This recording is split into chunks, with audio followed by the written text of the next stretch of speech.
Hello, everybody. Today we will be reviewing Justice as Fairness, a Restatement by John Rawls. We're going to start with the first chapter. In this book, Rawls lays out his conception of justice as fairness and tries to create an argument for a political system that leverages the fact that different people have different conceptions of how society ought to operate and tries to unify those in one single, consistent political philosophy. Rawls begins by speaking to some of the issues or underlying assumptions that go into some of the political conflict that we experience today. So let's get started with some passages from Rawls. To fix ideas, consider the conflict between the claims of liberty and the claims of equality in the tradition of democratic thought. Debates over the last 2 centuries or so make plain that there is no public agreement on how basic institutions are to be arranged so as to be most appropriate to the freedom and equality of democratic citizenship. There is a divide between the tradition derived from Locke, which stresses what Constant called the liberties of the moderns, freedom of thought and liberty of conscience, certain basic rights of the person and of property, and the rule of law, and the tradition derived from Rousseau, which stresses what Constant called the liberties of the ancients, the equal political liberties and the values of public life. This over-stylized contrast brings out the depth of the conflict. So Rawls begins here by laying out one of the primary problems that face American society. 2 conceptions of what justice is and what a just society ought to look like. One in which equality of the most, of the tribe, of the common man is to be upheld, which is one that frankly I personally believe in, and one in which the system itself must be fair regardless of who it's most fair to. Rawls continues. A third role stressed by Hegel in his philosophy of right is that of reconciliation. Political philosophy may try to calm our frustration and rage against our society and its history by showing us the way in which its institutions, when properly understood from a philosophical point of view, are rational and developed over time as they did to attain their present rational form. But this fact is not always easy to accept, and political philosophy may try to reconcile us to it by showing us the reason and indeed the political good and benefits of it. Here Rawls agrees with Hegel, making the argument that society has necessarily adapted out of a situation where different people with different conceptions of how things ought to operate and the world ought to work have been reasonably proposed against one another, and that we have come to some kind of mutual consensus consistently along the way. And that our current systems must be understood as logical because they could not have been anything else. These were the compromises that we were simply left with. There were not other compromises available to us. Rawls then continues, again, political society is not and cannot be an association. We do not enter it voluntarily. Rather, we simply find ourselves in a particular political society at a certain moment of historical time. So we ask, what would a just democratic society be like under reasonably favorable, but still possible, historical conditions allowed by laws and tendencies of the social world? Here Rawls is asking us to ask ourselves, what would society look like if it was bound exclusively by what could actually be done, rather than what we think it ought to do? Of course, there's a question about how the limits of the practicable are discerned and what the conditions of our social world in fact are. The problem here is that the limits of the possible are not given by the actual, for we can, to a greater or lesser extent, change political and social institutions and much else. I think Rawls makes a really interesting point here, and I kind of want to highlight it a little bit. I hope that he does more with this. He gives us this conception and notion that political realities can and do change, and that political opinions can and do change, and that the consensus that exists today is not necessarily the consensus that will exist tomorrow. This leaves the window open for some pretty radical change in philosophy and some ideas around what a just political society might look like if that society is able to be corralled into not one way of thinking, but at least a much broader and more complex consensus. However, I shall not pursue this deep question here. Well, that's a shame. Maybe we'll explore it ourselves. Rawls goes on to lay out his conception for what a political theory of justice would look like and how we could come to understand it in a pluralistic society, one in which there are different peoples who have different conceptions of what is right, of what is wrong, different religious and other philosophical underpinnings from one another. The central idea is worked out in conjunction with two companion fundamental ideas. These are the idea of citizens, those engaged in cooperation, as free and equal persons, and the idea of a well-ordered society, that is, a society effectively regulated by a public conception of justice. Rawls goes into more detail about what these concepts mean when he says things like free and equal. We're going to get to those a little bit later, and so I'm going to leave them off for now, but he doesn't use free or equal in what I consider to be the traditional sense. That a democratic society is often viewed as a system of social cooperation is suggested by the fact that, from a political point of view, and in the context of the public discussion of basic questions of political right, its citizens do not regard their social order as a fixed natural order, or as an institutional structure justified by religious doctrines or hierarchical principles expressing aristocratic values.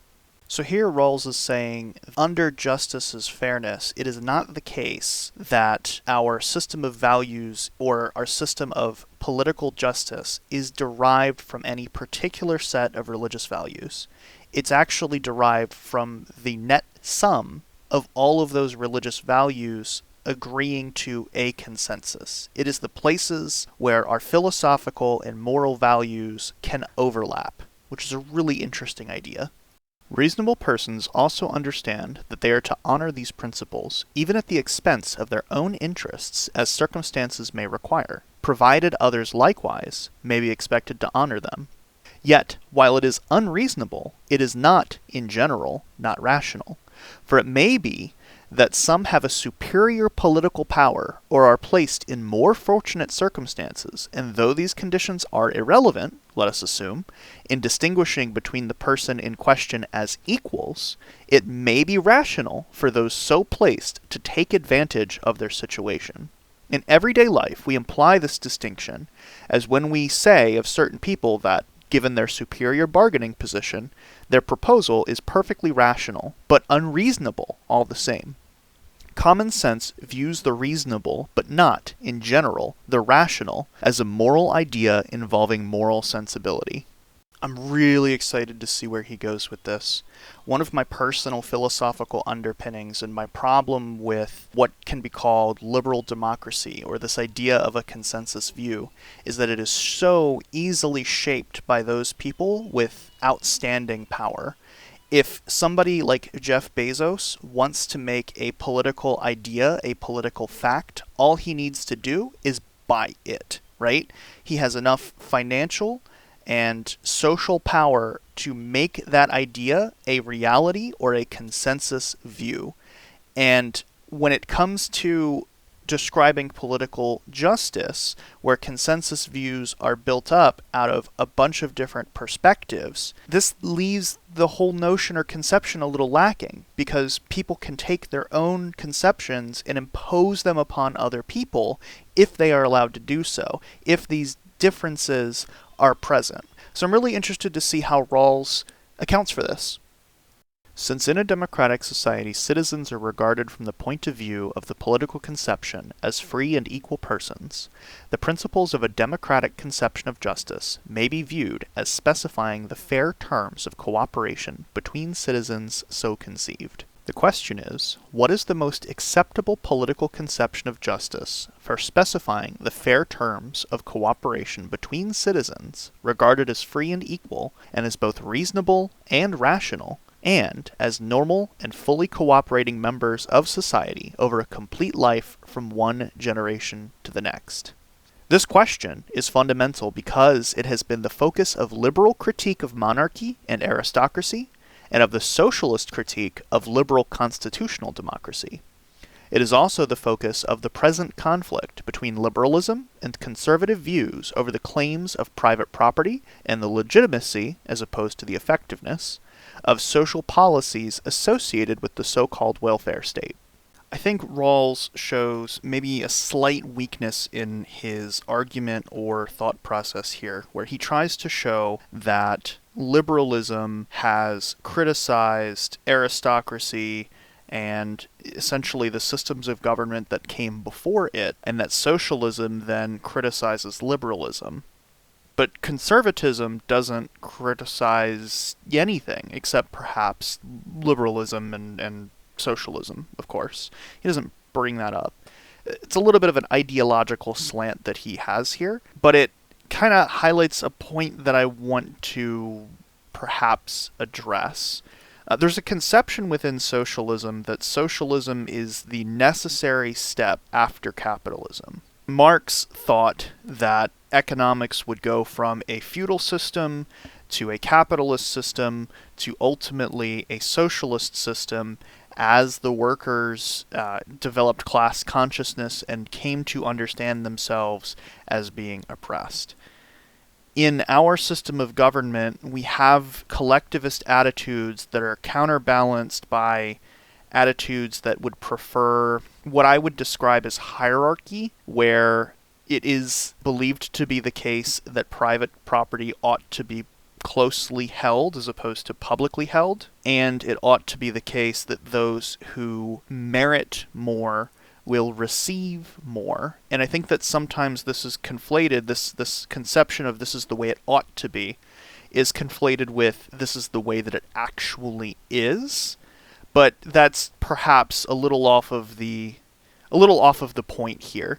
I would definitely agree with Rawls that liberalism in the United States sits between these two notions, one of a more collectivist ideology that would take property and socialize it such that more people benefited more broadly, and one of a conservative mindset where individual liberties trump everything, including the utilitarian greater good that could be achieved from such redistributive efforts.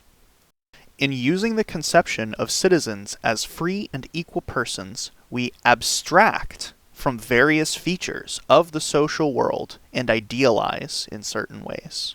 I wanted to highlight this passage because it points to something that I mentioned earlier, which is that there's this conception, especially among the left in the US today, that economic, social, and political power allow some folks to have more equality, which is to say more ability to define the narrative and the consensus than others, and that perhaps it is the case that this system only works in the abstract because in the real world those differences will prevent us from achieving what we see as the ideal state after considering the original position. But we'll see. Note that given the fact of reasonable pluralism, a well-ordered society in which all its members accept the same comprehensive doctrine is impossible, but democratic citizens holding different comprehensive doctrines may agree on political conceptions of justice. Political liberalism holds that this provides a sufficient as well as the most reasonable basis of social unity available to us as citizens of a democratic society.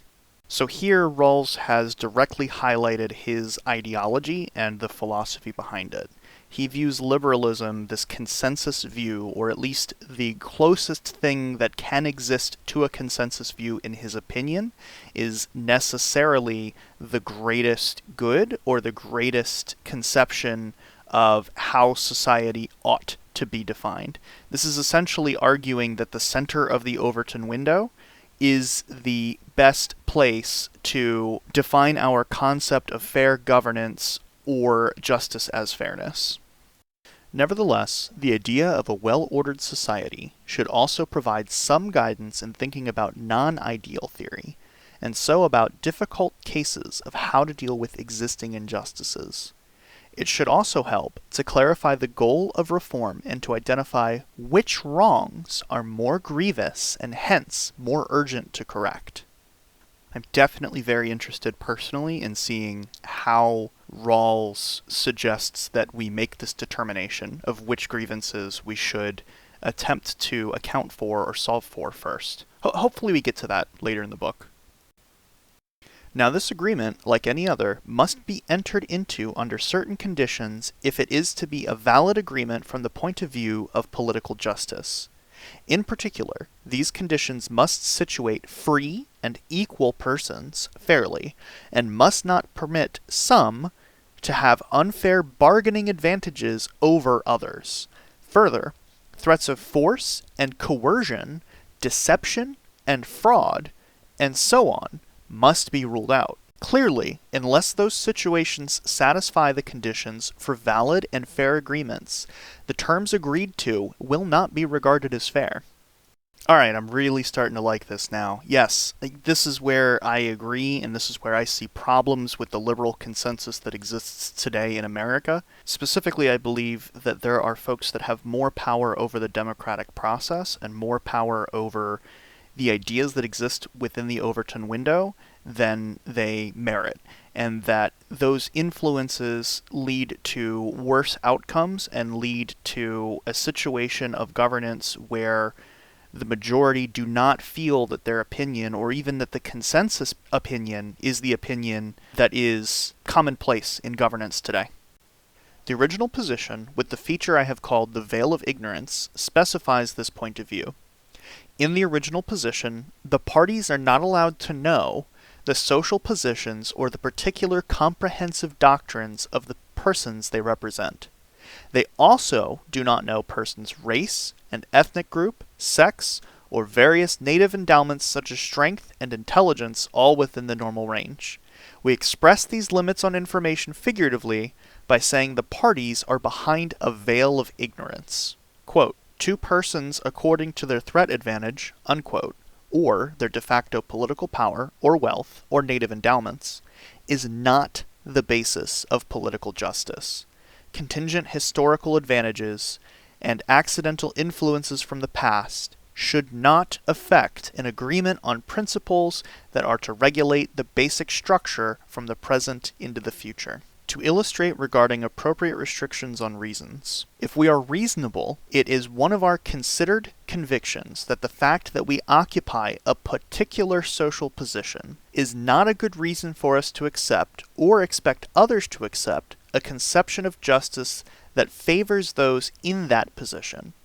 If we are wealthy or poor, we do not expect everyone else to accept a basic structure favoring the wealthy or the poor simply for that reason. To model this and other similar convictions, we do not let the parties know the social position of the persons they represent. The same idea is extended to other features of persons by the veil of ignorance. So Rawls does two things here. He introduces his conception of the veil of ignorance, which is to say a state in which you don't know your race, your class, your social status, you don't know your amount of wealth or income, if you're rich or if you're poor, and he posits that lacking that information helps you to make a more wise or just or rational decision from a position in which you are not biased towards your current circumstance. Because you don't know where you stand in the social hierarchy across any of these metrics, if you were to define a system of government or a system of justice that applied to you, assuming that you were to occupy any of these roles, you would be building, in Rawls' mind, the ideal political system or the ideal political process. I think that this is a really brilliant idea, and in a future episode, I'd really like to get together with somebody who is ideologically very different from me and go through this thought exercise ourselves, just to highlight how powerful of an idea this really is. The members of a community are united in pursuing certain shared values and ends, other than economic, that lead them to support the association and in part bind them to it. In justice as fairness, a democratic political society has no such shared values and ends apart from those falling under or connected with the political conception of justice itself. The citizens of a well-ordered society, affirm the Constitution and its political values as realized in their institutions, and they share the end of giving one another justice as society's arrangements require. So here, Rawls makes the argument that no system of government or of governance can establish or ought to establish a community, and in fact argues that specifically liberal governments are anti-community. They create a system of government in which individual communities can exist and can build themselves into communities, but because those communities are required to interact with other communities that think, look, and act differently, the overarching government cannot serve that function. However, he also proposes that therefore it is necessary to view the democratic institution itself as being inherently necessary to our community in order for us to want to perpetuate it. Without that conception or without that idea, we will poison ourselves against democratic values and against liberalism. Since ancient Greece, both in philosophy and in law, the concept of the person has been that of someone who can take part in or play a role in social life, and hence who can exercise and respect its various rights and duties. In specifying the central organizing idea of society as a fair system of cooperation, we use the companion idea of free and equal persons as those who can play the role of fully cooperating members. So here, Rawls goes into what constitutes a free and equal person. And there's more to this chapter, but I want to put it in my own words here. A free person is one that is free to make up their own decision about moral judgments. They can choose to associate with a community or with a religion or with an ideology or a philosophy. And an equal member is one who has a voice or a say in political outcomes. Every adult in the United States today that is able to vote is considered equal under Rawls's ideology. And anyone in the United States today who is free to choose their own moral choices and is not bound to a particular religion is considered free under Rawls's ideology. We have done a very good job in the United States of creating freedom from this perspective, but we've done a little less of a good job of creating equality from this perspective. The practicable aim is to narrow disagreement at least regarding the more divisive controversies, and in particular those that involve the constitutional essentials. For what is of greatest urgency is consensus on these essentials. For example, 1. The fundamental principles that specify the general structure of government and the political process, the powers of the legislature, executive, and the judiciary, the limits of majority rule, and 2. The equal basic rights and liberties of citizenship that legislative majorities must respect, such as the right to vote and to participate in politics, freedom of thought and of association, liberty of conscience, as well as the protections of the rule of law. So long as there is firm agreement on the constitutional essentials, the hope is that political and social cooperation between free and equal citizens can be maintained. Here, Rawls makes the argument that liberal democracy and justice as fairness can only exist in a society where we all value that democracy as a consensus view.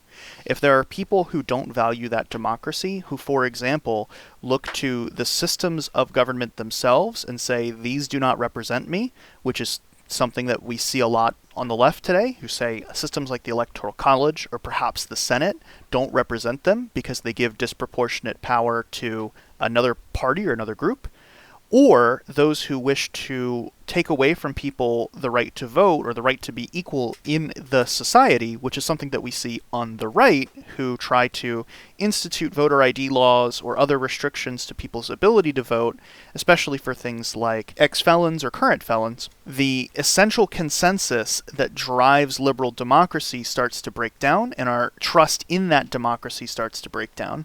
I think that this is really prescient in a lot of ways. Rawls originally wrote this in the 1970s and rewrote it in the 90s at a time when our democratic institutions were significantly stronger than they are today, and yet he still highlighted that if our trust in these basic systems started to fall apart, then our trust in democratic governance would start to fall apart. And I feel like that we're seeing that today.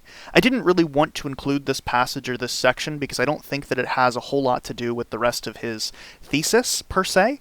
But because it is so relevant to the political atmosphere that exists today, I wanted to make sure that I spoke to it. The implications of the judgments we render on one question may be inconsistent or incongruent with those we render on other questions. This point deserves emphasis.